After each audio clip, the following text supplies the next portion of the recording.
Tady vidíte rázný případ psychické empatie, jelikož si myslím, že tato nemoc je u nás už velice rozšířená.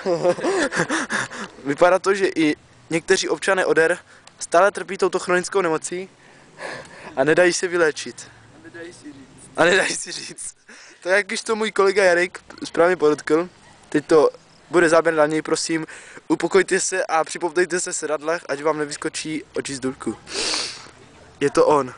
Stačilo. Myslím, že pro dnešní diváky by měl našeho reportéra Jarka opravdu potěšit a neměli by se bát ho zase někdy vidět. Opět tady máme naše známé kolegyně,